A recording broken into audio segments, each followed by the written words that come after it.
বেশ কিছু সময় ধরে বাংলাদেশের জাতীয় সঙ্গীত নিয়ে একটা বিতর্ক শুরু হয়েছে। অনেকে দাবি করতেছে যে রবীন্দ্রনাথ ঠাকুরের রচিত আমার সোনার বাংলা এই গান স্বাধীন বাংলাদেশ বা পূর্ব বাংলার মানুষের জাতীয় সঙ্গীত হিসেবে সম্পূর্ণ বেমানান। এই দাবি শুনে বাঙ্গু প্রগতিশীলদের পিলা চমকায় গেছে। তারা সব স্বর তুলছে। এক বাঙ্গু প্রগতিশীল সঞ্জিদা খাতুন তার পরলোক গমনের পর তার শেষকৃত্যে রবীন্দ্রসঙ্গীত দিয়ে সম্পন্ন করেছে। দেখেছেন কি আর কমু। এমনকি বাঙ্গু প্রগতিশীল হিসেবে নিজেকে জাহির করা কচু খেতি এককালে মোডা আজিজ আর সন্ত্রাসী হারিসের ব্যবসায়িক পার্টনার দুই সিঙ্গালা ছাগল ডাবল ড্রপ আউট ওই পর্যন্ত ঘোষণা দিছে রবীন্দ্রসঙ্গীত আমার সোনার বাংলা বাংলাদেশের লক্ষ কোটি মানুষের হৃদয়ের গান এবং এটা নাকি আমাগো ন্যাশনাল ভ্যালুজ বহন করে। হ্যাঁ, হালাই ন্যাশনাল ভ্যালুজ বুঝে। হ্যাঁ, উইমেন লাইফ খুব বুঝা ফেলিছে ন্যাশনাল ভ্যালুজ। শালা double drop out national values বাপ রে বাপ। হ্যাঁ, ডাবল ড্রপ আউটের ইতিহাস জ্ঞান এমনিতেই হাস্যকর ভাবে কম, অথচ এই ডাবল ড্রপ আউট কয়েকদিন আগে আল্লামা ইকবালের নামে ঢাকা বিশ্ববিদ্যালয়ের হল নামকরণের দাবিতে ক্ষুব্ধ হয়ে কইছিল মীর জাফরের নামেও হল করা উচিত। আল্লামা ইকবাল উপমহাদেশের মুসলমানদের মধ্যে সর্বশ্রেষ্ঠ দার্শনিক, যাকে বিংশ শতাব্দীর অন্যতম গুরুত্বপূর্ণ মুসলিম দার্শনিক হিসেবে প্রাচ্য এবং পাশ্চাত্যে উভয় জায়গাতে বিবেচনা করা হয়। ইকবাল 1938 সালে মৃত্যুবরণ করেন, 1971 সালের বাংলাদেশের স্বাধীনতা সংগ্রামের 33 বছর আগে। এমনকি ভারত ভাগ হওয়ার আগেই উনি মারা গেছেন। অথচ ইনাকে নিয়ে একচু খ্যাতি এবং বাঙ্গু প্রগতিশীলদের চুলকানির অভাব নেই। অথচ ঢাকা বিশ্ববিদ্যালয়ে ইকবালের নামে আগেও ছিল হল, যেটাকে ইসলামোফোবিক আওয়ামী বামেরা 71 সালের পর নাম পাল্টায় অন্য সব হলের সাথে ইকবাল হলের নাম পাল্টায় সার্জেন্ট জহুরুল হক হল করে। যে জহুরুল হক হল 60-এর দশকে আগরতলাতে পাকিস্তানের বিরুদ্ধে বিদ্রোহ এবং বিভিন্ন সেনানিবাসে বিডিআর বিদ্রোহের মতো গণহত্যা করার ষড়যন্ত্রে জড়িত ছিল ইন্ডিয়ার সাথে আর কি, ইন্ডিয়ার পরিকল্পনায়। আর একটা হইল জিন্না হলের নাম পাল্টায় রাখা হয় সূর্য সেনের নামে। ইতিহাসে মীর জাফর কারা সেটা খুব স্পষ্ট। কচুক্ষেত এবং বাঙ্গু প্রগতিশীলদের ইতিহাস নিয়ে জ্ঞান বুদ্ধি অত্যন্ত সীমিত। পলাশির যুদ্ধের পর মীর জাফর এবং তার ছেলে নাজমুদ্দৌলা সাইফুদ্দৌলা এবং মুবারকউদ্দৌলা 50 বছর মুর্শিদাবাদে ইংরেজদের প্রোটেকশন থেকে শান শওকতের সাথে নবাবী জীবনযাপন করত, যেমনটা করতো মুজিব, হাসিনা। ধানমন্ডি এবং গণভবনে থেকে ভারতের প্রোটেকশনের ছত্রছায়ায়। তখন নবাবের বিরুদ্ধে কেউ কিছু বললেই গর্দান যাইতো। পলাশির যুদ্ধের লেগেসি যুদ্ধের সাথে সাথেই নির্ধারিত হয় নাই, ইতিহাসে সেটা অনেক পরে নির্ধারণ করছে। আওয়ামী বাং প্রগতিশীলরা হচ্ছে ইতিহাসের আসল মীর জাফর, রায় দুর্লভ, ইয়ার লতিফ, জগৎ শেঠ। মীর জাফর পলাশির যুদ্ধের পর নিজের গদিতে বসার জন্য লর্ড ক্লাইভের সাথে দেখা করতে যায়। নিজের সাঙ্গপাঙ্গদের নিয়ে সোহরাওয়ার্দীর বডিগার্ডও একই কাম করেছিল। সোহরাওয়ার্দীর বডিগার্ড আবার নিজের অফিসে ইন্দিরা গান্ধীর ছবি ডেস্কে রাখত। মীর জাফরও মনে হয় ক্লাইভের ছবি এভাবে নিজের দরবারে রাখতো না। এইভাবে ঢাকা বিশ্ববিদ্যালয় এবং সারা দেশে এই সমস্ত হিন্দুত্ববাদী এবং ভারতীয় চরদের নামে হলের নামকরণ করা হইল। এই সমস্ত স্থাপনার নাম পাল্টাইতে হবে। ছাত্র জনতা এবং ক্ষুদ্র ভ্রাতা ভগিনীরা নিজেরাই এটা করবে। এইবার আসি জাতীয় সঙ্গীতে আমার সোনার বাংলা গান নিয়ে। আমার সোনার বাংলা গানের ইতিহাস কি, এই গানের মানে কি, কবে কোথায় কোন প্রসঙ্গে এই গান কম্পোজ করা হয়েছিল, এটা জানতে হইলে আমাদের বঙ্গভঙ্গের ইতিহাস জানতে হবে। বঙ্গভঙ্গ কি? 1899 সালে লর্ড কার্জন ব্রিটিশ ভারতে ভাইসরয় হিসেবে আসেন। তখন ব্রিটিশ ভারতের প্রদেশগুলো ছিল Bengal presidency, Madras presidency, Bombay presidency, যুক্তপ্রদেশ, মধ্যপ্রদেশ, পাঞ্জাব। বেঙ্গল প্রেসিডেন্সির এবং সমগ্র ব্রিটিশ ইন্ডিয়ার রাজধানী ছিল সাহেবদের তৈরি করা শহর কলকাতায়, কল্লোলিনী তিলোত্তমা কলকাতা। বেঙ্গল প্রেসিডেন্সি আকারে অনেক বড় থাকায় সেটা একজন লাট সাহেবের পক্ষে শাসন করা দুরূহ ব্যাপার ছিল। 1900 সালের বেঙ্গল প্রেসিডেন্সি আকারে এত বড় ছিল, এর মধ্যে বর্তমান বাংলাদেশ, আসাম, পশ্চিমবঙ্গ, বিহার, উড়িষ্যা, ছত্তিশগড়, ঝাড়খণ্ড অন্তর্ভুক্ত ছিল। তার উপরে ছিল সেই যুগে দুর্গম যাতায়াত ব্যবস্থা। এর ফলে 1903 সালে ব্রিটিশ ভারত সরকারের সেক্রেটারি রিজলি সাহেব ভাইসরয় লর্ড কার্জনকে একটা চিঠি দেন। এতে প্রস্তাব করা হয় বেঙ্গল প্রেসিডেন্সিকে 2 ভাগে ভাগ করা, পূর্ব দিকের অংশকে পূর্ববঙ্গ এবং আসাম নামে নতুন একটা প্রদেশ তৈরি করতেন। নতুন প্রদেশের রাজধানী হবে ঢাকা শহর। লর্ড কার্জন এই প্রস্তাবে সম্মতি প্রদান করে। এর ফলে 16 অক্টোবর 1905 সালে লর্ড কার্জন নতুন প্রদেশ পূর্ববঙ্গ এবং আসামের গোড়াপত্তন করে ঢাকাকে রাজধানী করেন।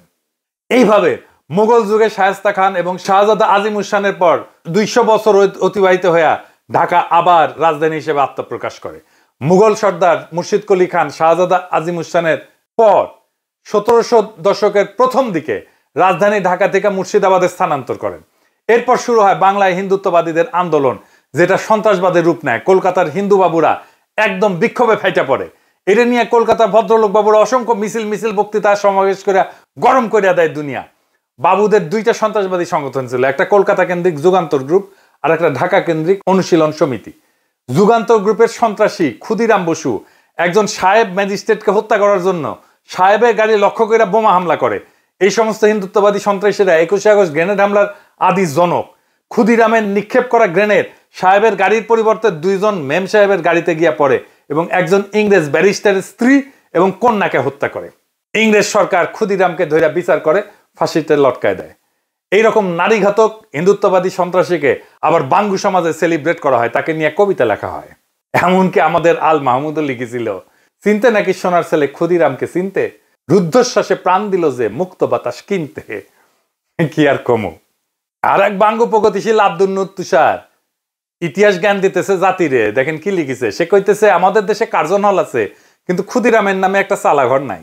ইংরেজদের দালাল নবাবদের মঞ্জিল আছে, মানে আহসান মঞ্জিল আর কি, কিন্তু প্রীতিলতার একটা ভালো ভাস্কর্য নাই। মানে আছে কিন্তু ভালো নাই, কুটি আছে প্রীতিলতার ভাস্কর্য, জানাইন তো। হ্যাঁ, খারাপ ভাস্কর্যটাই কুটি আছে, একটু জানবার চাই, হ্যাঁ ব্যবস্থা করা লাগবে। আরো লিখেছে সূর্য সেন প্রীতিলতার ক্ষুদিরামেরা আমাদের বীর শ্রেষ্ঠদের পূর্বপুরুষ, জমিদারদের ল্যাঠাল যারা জমিদারি চলে যাবে জন্য যারা ইংরেজদের শাসাইবে তাই অস্ত্র হাতে তুলে নিছিল, তারা নাকি আমাদের বীর শ্রেষ্ঠদের পূর্বপুরুষ। আমি যাই কই, এই প্রীতিলতা সূর্য সেন আর ক্ষুদিরাম নিয়ে বাঙ্গ প্রগতিশীলদের চুলকানিটা একটু বিস্তারিত বোঝা দরকার।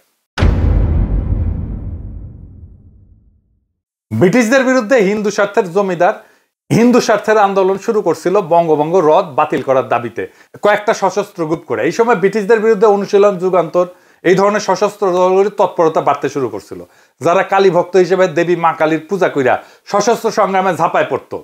সশস্ত্র গ্রুপগুলো যে সশস্ত্র আন্দোলন ঝাঁপায় পড়ছিল, এইটাকে তারা কলকাতার জমিদারদের স্বার্থে লেখা ইতিহাসে স্বদেশী আন্দোলন হিসেবে গাল ভরা নাম দিছিল।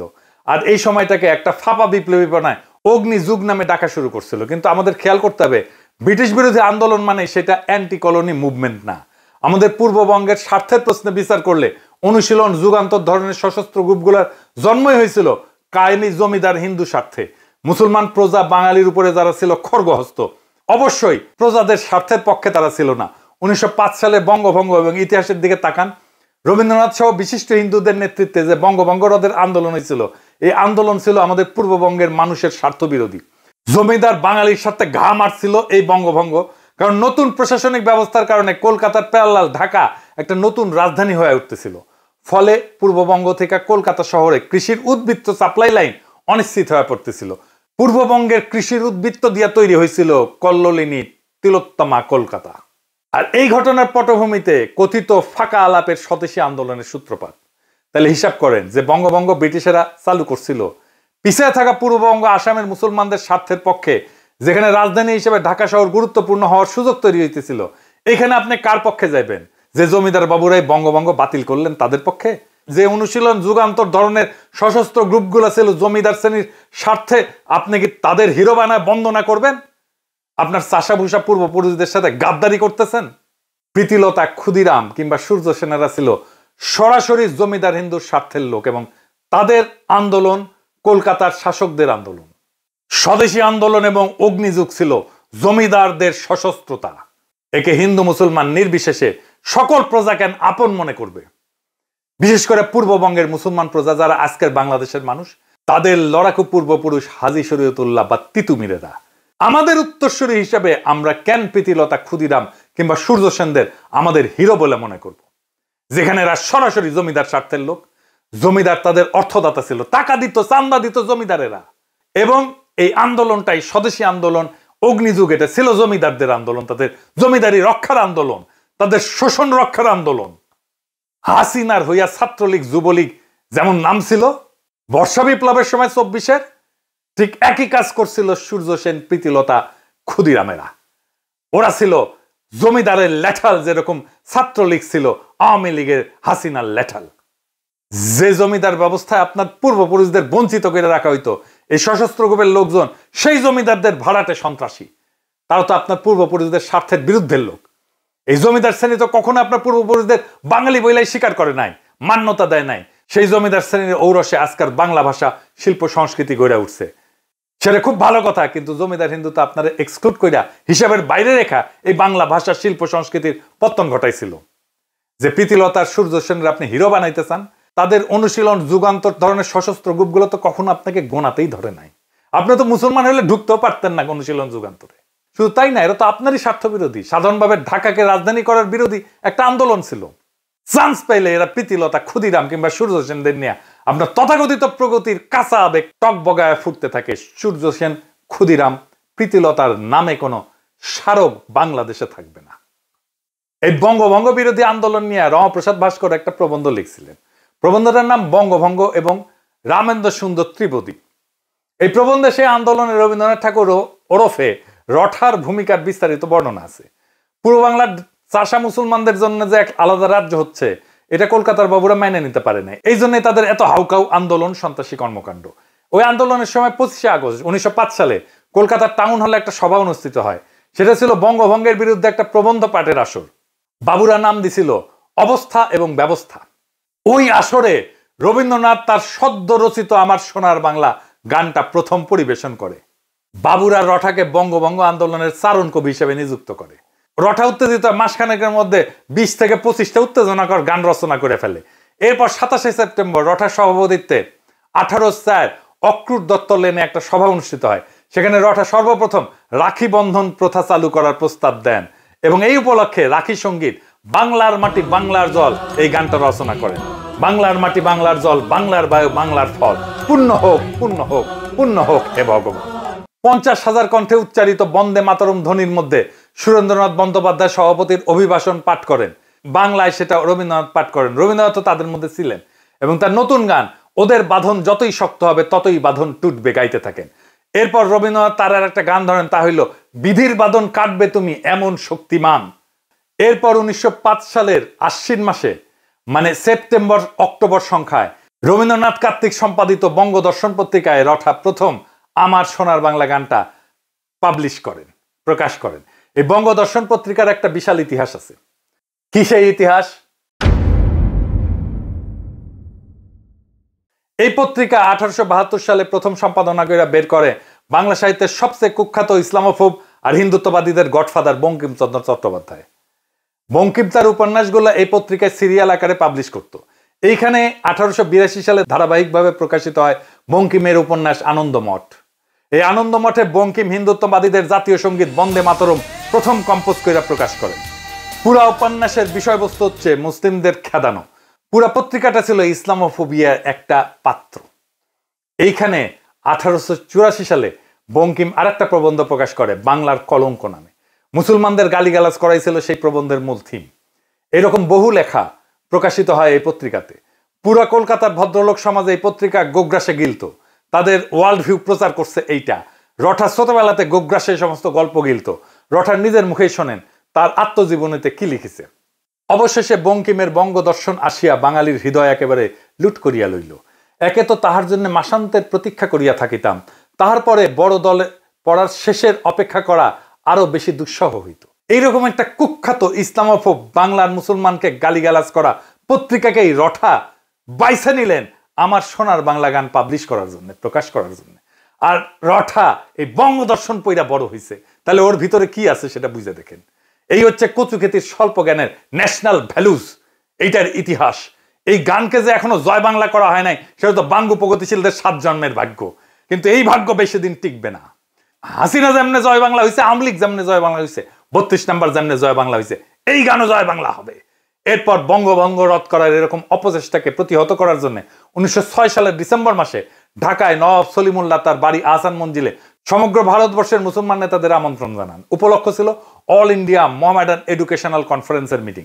স্যার সৈয়দ আহমেদ খান এই এডুকেশনাল সংস্থা প্রতিষ্ঠা করছিলেন। সেই মিটিংয়ে আহসান মঞ্জিলে সারা ভারতবর্ষ থেকে 3000 মুসলমান ডেলিগেট যোগদান করেন। মিটিংয়ে সভাপতিত্ব করেন উত্তরপ্রদেশের মিরাটের নবাব ভিকারুল মুলক। আজকের শাহবাগ তখন নওয়াব সলিমুল্লাহর বাগান ছিল। এইখানে নওয়াবের একটা বাগান গাড়ি ছিল এই শাহবাগে। সেই শাহবাগের বাগান বাড়িতে অনুষ্ঠিত হয় ঐতিহাসিক মিটিং। শাহবাগ থেকে এই ঘটনার শুভ সূচনা। যেখানে নওয়াব সলিমুল্লাহ ভারতবর্ষে মুসলমানদেরকে নিজেদের স্বার্থ রক্ষার জন্য একটা রাজনৈতিক দল গঠন করার প্রপোজাল দেন, যেটা সর্বসম্মতিক্রমে গৃহীত হয়। এইভাবেই জন্ম হয় মুসলিম লীগের। স্যার সৈয়দ আহমেদ খানের ঘনিষ্ঠ বন্ধু নওয়াব মোহসিন মুলককে করা হয় মুসলিম লীগের সেক্রেটারি এবং সংবিধানের মূল লেখক। লীগের প্রথম অনারারি প্রেসিডেন্ট করা হয় ইমাম আগা খানকে। কলকাতার বাবুদের আন্দোলন আর তাদের সন্ত্রাসীদের সন্ত্রাসে অবশেষে ইংরেজ সরকার হার মানে। 1911 সালের ডিসেম্বর মাসে রাজা পঞ্চম জর্জ ভারতের দরবারে আসেন। তখন ইংরেজ সরকার সিদ্ধান্ত নেয় তারা এই বঙ্গভঙ্গকে রদ করবেন।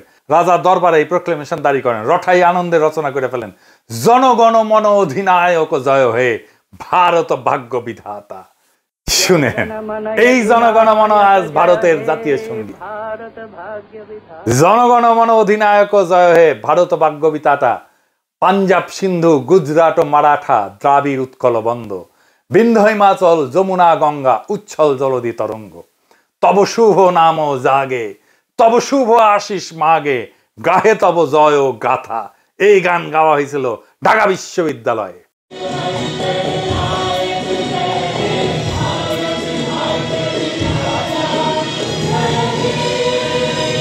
রঠা নিয়ে একটা মজার গল্প শোনায়। রঠা কিন্তু মেয়েলি ভয়েসে কথা কইতেন। এটা নিয়ে প্রখ্যাত সাহিত্যিক সাংবাদিক আবুল কালাম শামসুদ্দিনের একটা ঘটনা আছে উনার আত্মজীবনীতে, অতীত দিনের স্মৃতি বইতে। আবুল কালাম শামসুদ্দিন তার বন্ধু কাজী নজরুল ইসলামের সাথে সত্যেন্দ্রনাথ দত্তের মৃত্যুতে আয়োজিত একটা স্মরণ সভায় গেছিলেন। সেখানকার অভিজ্ঞতা শুনেন। যথাসময়ে সভামঞ্চে আপন আসন থেকে রবীন্দ্রনাথ উঠে দাঁড়ালেন। হঠাৎ নারী কণ্ঠ শুনে চমকিত হলাম। কোথা থেকে নারী কণ্ঠের কবিতা আবৃত্তি ভেসে আসছে বুঝতে না পেরে চারিদিকে চাইতে লাগলাম। মনে হলো সভা মঞ্চ থেকে স্বর ভেসে আসছে। নজরুলকে জিজ্ঞাসা করলাম, কবিতা আবৃত্তি করছেন কে? নজরুল হেসে বললেন, রবীন্দ্রনাথের মুখের দিকে চেয়ে দেখুন তো। চেয়ে দেখলাম, তাই তো, মুখ নড়ছে, কিন্তু এ নারী কণ্ঠ কেন? নজরুল বললেন, তার কণ্ঠস্বরই এরূপ। আমি বিস্মিত হলাম। এমন নারী কণ্ঠের স্বর যে কোনো পুরুষের থাকতে পারে এ ধারণা আমার ছিল না। রঠার অখণ্ড সোনার বাংলা ছিল অখণ্ড ভারত মাতার একটা অংশ। এই গান কিভাবে, কোন যুক্তিতে স্বাধীন বাংলাদেশের জাতীয় সঙ্গীত হয়? যারা এই গানকে বাংলাদেশের জাতীয় সঙ্গীত হিসেবে গৃহীত করাইছে তাদের মধ্যে মুখ্য চরিত্র হচ্ছে কুখ্যাত ভারতের দালাল রয় রেজেন্ট চিত্তরঞ্জন সুতারের সহচর সিরাজুল আলম খান, যাদের উদ্দেশ্যই ছিল পূর্ব বাংলাকে ভারতের সাথে যোগ করানো। ঠিক এই উদ্দেশ্যেই তারা এই গানকে বাংলাদেশের জাতীয় সঙ্গীত বানাইছে। সিরাজুল আলমের সহচর জাসদের মহিউদ্দিন তার বইতে কি লিখেছে দেখেন। সিরাজুল আলম খান তখন কলকাতার ভবানীপুরে রাজেন্দ্র প্রাসাদ রোডের চিত্তরঞ্জন সুতারের বাড়িতে ঘুমায়। হ্যাঁ, ওর বাড়িতেই থাকতো। চিত্তরঞ্জন সুতারের কার্যকলাপ আমি আগের এপিসোডে আলোচনা করছি। সুতার বাংলাদেশেও রয়ের ফান্ডিং নিয়ে সশস্ত্র বঙ্গভূমি আন্দোলন করছিল। এই সুতার 71 সালে ইন্দিরা গান্ধীকে বারবার বলছিল ভারত মাতা যেন বাংলাদেশকে সম্পূর্ণভাবে নিজের সাথে যুক্ত করিয়া পশ্চিম বাংলার সাথে যোগ করিয়া রবীন্দ্রনাথের অখণ্ড সোনার বাংলা প্রতিষ্ঠা করে। জাতীয় সঙ্গীতের সিদ্ধান্ত সিরাজুল আলম খান কিভাবে নেয় সেটা এখন শুনেন। 2 মার্চ বিকালে সিরাজুল আলম খান ইকবাল হলের ক্যান্টিনে ছাত্রলীগের একদল নেতা কর্মীকে নিয়ে বসলেন। কিছু কিছু বিষয়ে দ্রুত সিদ্ধান্ত নেওয়ার দরকার ছিল। তিনি কিছু একটা বলছেন আর কেউ একজন নোট নিচ্ছেন। তিনি বললেন, জাতীয় পতাকা কেমন হবে? কয়েকজন বলল, আজ বটতলায় যেটা তোলা হয়েছে সেটাই হোক। জাতীয় সঙ্গীতের প্রসঙ্গ উঠতেই দ্বিজেন্দ্রলাল রায়ের ধনধান্যে পুষ্পভরা গানটির প্রস্তাব এলো। কিন্তু এর দুটো সমস্যা ছিল। প্রথমত, গানটার কোথাও বাংলা বা বাংলাদেশ শব্দটি নেই। দ্বিতীয়ত, গানটার কোনো রেকর্ড পাওয়া যায় না। শেষমেশ প্রস্তাব করা হলো রবীন্দ্রনাথের আমার সোনার বাংলা, আমি তোমায় ভালোবাসি গানটিকে জাতীয় সঙ্গীত করা হোক। সিরাজুল আলম খান মাথা নাড়লেন। একজন সঙ্গে সঙ্গে নোট নিল। এরপর এলো জাতির পিতা প্রসঙ্গ। রঠা কখনোই বাঙালি জাতীয়তাবাদী ছিল না। কলকাতার কোনো হিন্দুই বাঙালি জাতীয়তাবাদী হয় না। পশ্চিম বাংলার সকল হিন্দু বুদ্ধিজীবী এলিট সবাই সর্বভারতীয় প্যান ইন্ডিয়ান অখণ্ড হিন্দু ভারতে বিশ্বাস করত এবং করে এবং করবে। এরা সর্বদা আগাগোড়া অখণ্ড ভারত মাতার পূজারী। আগামী এপিসোডে আমি এটা নিয়ে বিস্তারিত আলোচনা করব। কাজেই মুসলমানদের স্বার্থবিরোধী সন্ত্রাসী বঙ্গভঙ্গ রদ আন্দোলনের চারণ কবি রবীন্দ্রনাথের রচনা করা আমার সোনার বাংলা গান কিভাবে বাংলাদেশের জাতীয় সঙ্গীত হয়, এই প্রশ্নটা আমাদের তুলতেই হবে। এই গান তো কারোই গাওয়া উচিত না। অতি দ্রুত গণভোট আয়োজন করে এই জাতীয় সঙ্গীতের ব্যাপারে সিদ্ধান্ত নিতে হবে। সিরাজুল আলম খানের চাপায় দেওয়া গানকে কখনোই আমাদের জাতীয় সঙ্গীত হিসেবে মেনে নেওয়া যাবে না, হবে না। রঠা বাঙ্গ প্রগতিশীলদের কাছে সবসময় একটা পলিটিক্যাল প্রজেক্ট ছিল। বাঙালি জাতীয়তাবাদের নামে পূর্ব বাংলার মুসলমানদেরকে যে কিরকম ভণ্ডামি গিলাইছে আওয়ামী বামেরা, সেটা আগামীতে ফাঁস করা হবে। সামনের এপিসোডে সেটা নিয়ে আলাপও করা হবে। আমি 100% শিওর, যদি ধরেন নকশাল বা অন্য কেউ পশ্চিম বাংলার রাজ্যকে ভারত থেকে বিচ্ছিন্ন করার দাবি তুলতো, রবীন্দ্রনাথ বেঁচে থাকলে উনি নুরুল আমিন ফজলুল কাদের চৌধুরী অথবা গোলাম আজম যেরকম অখণ্ড পাকিস্তান রক্ষার চেষ্টা করছিলেন, রঠা তার চেয়ে 10 গুণ বেশি এফোর্ট দিয়া অখণ্ড ভারতকে রক্ষা করতেন। খালি রবি না, পশ্চিম বাংলার অধিকাংশ বাঙালি ভদ্রলোক এই কাজটা করতেন। নকশালদেরকে তো ইন্ডিয়া অত্যন্ত কঠোরভাবে সামরিক শক্তি দিয়ে দমন করছে। সেটা নিয়ে পশ্চিম বাংলার বাবুরা জেনোসাইড, গণহত্যা বলে লাফায় না। এটাও অঙ্ক হিসাব প্রমাণ করে দেওয়া যাবে যে পশ্চিমবঙ্গে ভারতীয় আর্মির নকশাল দমন পাকিস্তান আর্মির অপারেশন সার্চলাইট থেকেও নির্মম ছিল। এমনকি শিখদের স্বর্ণ মন্দিরে ভারতীয় আর্মি হামলা অপারেশন ব্লু স্টার আর অপারেশন সার্চলাইট থেকেও ভয়ঙ্কর ছিল। ইন্দিরা গান্ধীর মৃত্যুর পরে যেভাবে শিখ জেনোসাইড হয়েছে, এরকম জেনোসাইড 1971-এও হয় নাই বাংলাদেশে। এইসব আরেকদিন আলাপ করা যাবে। বাঙ্গু প্রগতিশীলদের চিরতরে জয় বাংলা করে দেওয়া হবে। রঠার আমার সোনার বাংলা কখনোই পূর্ব বাংলার চাষাভুষাদের হৃদয়ের গান ছিল না। এটা ছিল হিন্দু জমিদারদের, কলকাতার বাবুদের শোক গাথা, যারা ঢাকাকে রাজধানী হইতে দেয়নি, যারা পূর্ব বাংলার মুসলমানকে বাঙালি মানেনি, আর রবীন্দ্রনাথকে বানাইছিল সেই আন্দোলনের চারণ কবি। এখন সেই গান আমাদের মাথায় চাপায় দেওয়া বলা হয় এটাই আমাদের জাতীয় সত্তা, এটাই আমাদের ন্যাশনাল ভ্যালুজ। কিন্তু ইতিহাস বদলায়, বাতিলের খাতা থেকে উঠে আসে নতুন সত্য। পূর্ব বাংলার চাষাভুষা মেহনতি মুসলমান যারা একদিনে গান গাইতে বাধ্য ছিল, আজ ইতিহাস আপনাকে প্রশ্ন করতেছে আপনি কার শোক গাথা গাইতেছেন আপনার জাতীয় সঙ্গীত হিসেবে। তারেক রহমান আর বিএনপিকেও বলতে হবে কেন তারা রঠার গান জাতীয় সঙ্গীত হিসেবে পাইয়া গর্বিত। গর্বটা কোথায়? বাংলাদেশের সাধারণ চাষাভুষা মুসলমানের স্বার্থভঙ্গ কি তাদের গর্ব? জাতীয় সঙ্গীত হইতে হবে সেই গান যা জন্ম নেয় মুক্তির জন্য, প্রজার হৃদয়ে শোষণের বিরুদ্ধে দাঁড়ায়। আমার সোনার বাংলা না, আমাদের চাই আমাদের নিজস্ব, আমাদের আত্মপরিচয় বহনকারী, আমাদের স্বপ্নের প্রতিধ্বনি করা গান। এই লড়াই শুধু গান বদলের না, এটা ইতিহাস পুনরুদ্ধারের লড়াই, বঙ্গভঙ্গ রদ আন্দোলনের চক্রান্ত উন্মোচনের লড়াই, বাঙ্গু প্রগতিশীলদের চাপানো ন্যাশনাল ভ্যালুজের মুখোশ ছিঁড়ে ফেলার সংগ্রাম।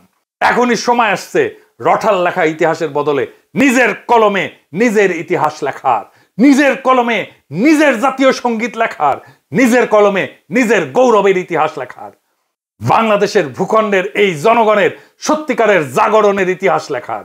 এইবার সময় আসছে আমার সোনার বাংলাকে বিদায় জানানোর। নতুন স্বাধীনতার পরে আসবে নতুন জাতীয় সঙ্গীত। জয় হোক চাষাভুষার, জয় হোক ইতিহাসের, জয় হোক জনগণের মুক্তির, আমাদের আবহমান লড়াইয়ের। ইনকিলাব জিন্দাবাদ।